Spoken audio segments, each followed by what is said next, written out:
नमस्कार, news nation digital के हमारे इस खास एपिसोड खबरें दुनिया की में आपका स्वागत है। मैं हूं सुमित कुमार दुबे।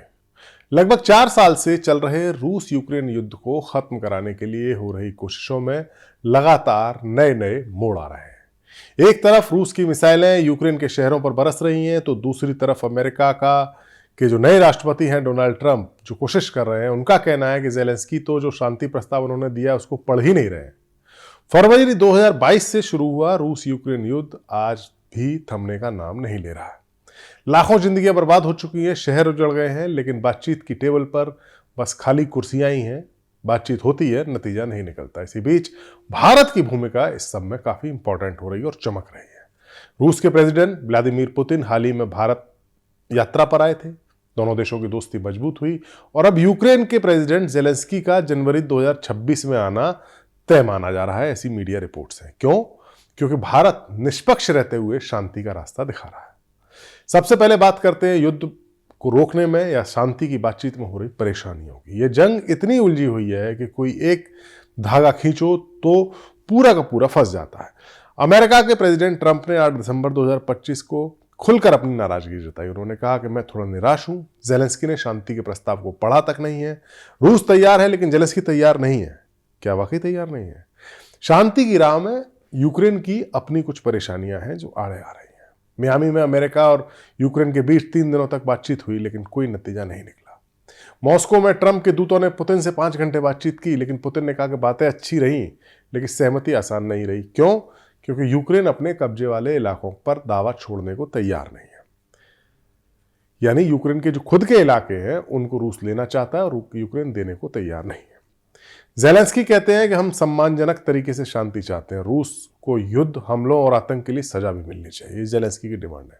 वही यूरोप भी परेशान है। जर्मनी से लेकर फ्रांस तक सब ट्रंप पर भरोसा नहीं कर पा रहे हैं। एक लीक हुई फोन कॉल में पता चला कि फ्रांस के प्रेसिडेंट इमैनुअल मैक्रों जर्मनी के चांसलर और नेटो चीफ से कह रहे हैं कि ट्रंप की टीम हमसे खेल रही है।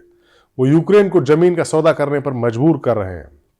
यूरोप को डर है कि ट्रंप यूक्रेन और रूस का समझौता करवा देंगे, लेकिन यूक्रेन की सुरक्षा की जिम्मेदारी फिर कौन संभालेगा? यूक्रेन में एक भ्रष्टाचार का घोटाला भी हो गया है बहुत बड़ा। राष्ट्रपति जेलेंस्की तक उसके तार जा रहे हैं। उनके चीफ ऑफ स्टाफ एंड्रिया यरमाक पर आरोप लगे हैं। उनके घर पर छापा पड़ा है और उन्होंने इस्तीफा दिया है। ये घरेलू दबाव जेलेंस्की को कमजोर भी कर रहा है। रूस ने 51 मिसाइलें और 653 ड्रोन दागे हैं। बिजली घर और मिलिट्री ठिकानों को निशाना बनाया है। यूक्रेन के समुद्री ड्रोन ने तो रूस के हमलों को रोका, लेकिन अगले साल बड़े ड्रोन हमले और भी हो सकते हैं। कुल मिलाकर युद्ध रोकने की राह में ट्रंप का प्लान, यूक्रेन की जिद, यूरोप का संदेह और भ्रष्टाचार, ये सारी दीवारें खड़ी हो रही हैं। लेकिन इसी बीच भारत की भूमिका बढ़ती है। भारत की भूमिका काफी बड़ी हुई है। पुतिन 4 और 5 दिसंबर को भारत आए थे। ये उनके युद्ध के बाद की पहली विदेश यात्रा थी। हवाई अड्डे पर रेड कारपेट बिछाया गया। पीएम नरेंद्र मोदी ने गर्मजोशी से उनका स्वागत किया। उनकी मीटिंग हुई, घंटों बातचीत हुई ऊर्जा, रक्षा, व्यापार पर। लेकिन इसी बीच यूक्रेन का मसला भी आया। पीएम मोदी ने साफ साफ कहा कि समाधान रण क्षेत्र में नहीं मिलेगा। उन्होंने इसे संकट कहा, युद्ध या संघर्ष नहीं, क्योंकि रूस को वो नाराज नहीं करना चाहते थे। क्योंकि रूस भी इसको युद्ध नहीं कहता, स्पेशल मिलिट्री ऑपरेशन कहता। पुतिन ने भारत की भूमिका की तारीफ की। पुतिन ने कहा कि भारत इस संघर्ष को रोकने में मदद कर सकता है।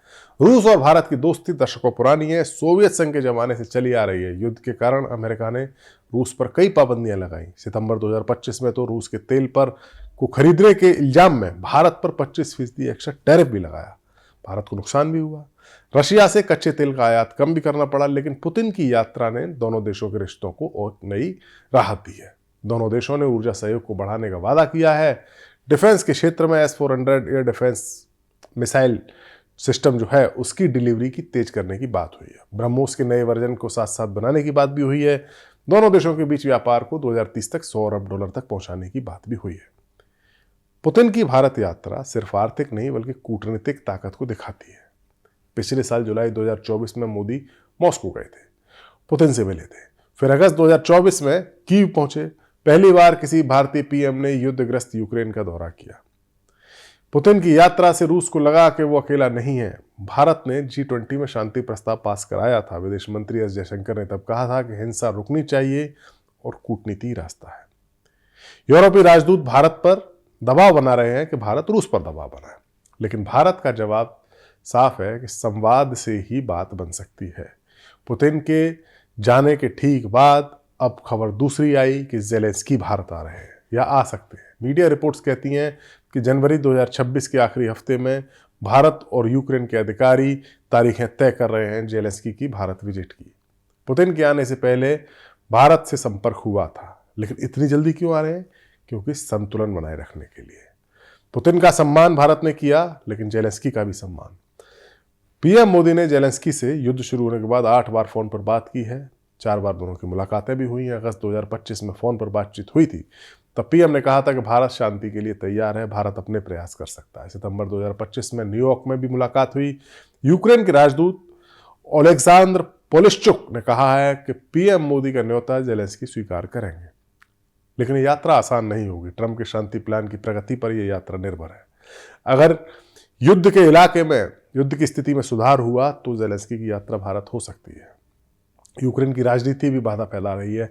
भ्रष्टाचार के तमाम आरोप हैं, घोटाले हैं जिनसे ज़ेलेंस्की दबाव में। फिर भी ज़ेलेंस्की की भारत यात्रा काफ़ी इंपॉर्टेंट है अगर होती है तो। ज़ेलेंस्की के आने से भारत का मैसेज मजबूत होगा कि हम दोनों पक्षों से बात करते हैं। यूक्रेन भारत को भरोसेमंद साथी मानता है। भारत ने मानवीयता के नाते मदद भी की है, दवाइयाँ भेजी हैं, राशन भेजा है, लेकिन हथियार भारत ने यूक्रेन को नहीं दिए क्योंकि भारत तटस्थ है। ज़ेलेंस्की की यात्रा अगर होती है तो वो भारत के साथ रिश्तों को मजबूत करेगी। एग्रीकल्चर, टेक्नोलॉजी, इनमें व्यापार बढ़ सकता है। यूक्रेन अनाज का एक बहुत बड़ा उत्पादक देश है, भारत के लिए ज़रूरी भी है। भारत यूक्रेन से अनाज आता रहा है। युद्ध के चलते अनाज के मार्केट में भी महंगाई फैली है, लेकिन अब अगर शांति होती है तो फायदा होता है। ज़ेलेंस्की ने साथ साथ साफ साफ कहा था कि भारत के पीएम मोदी इस युद्ध में शांति करा सकते हैं। भारत की अहमियत यही है, युद्ध रोकने में। दुनिया दो खेमों में बटी है, अमेरिका यूरोप एक साथ है और यूक्रेन का साथ दे रहे हैं। रूस अकेला है, हालांकि चीन उसके साथ है, लेकिन भारत विकासशील देशों का साथी है, ग्लोबल साउथ का साथी है। युद्ध की मार ग्लोबल साउथ पर ज़्यादा पड़ती है, विकासशील देशों पर ज़्यादा पड़ती है। तेल महंगा है, अनाज महंगा है। भारत कह चुका है कि हम तटस्थ नहीं, शांति के पक्ष में हैं। पीएम मोदी ने पुतिन से कहा था कि भारत हमेशा शांति का समर्थन करता रहा है। ज़ेलेंस्की से भी कहा कि हम युद्ध से दूर हैं लेकिन शांति के हक में हैं।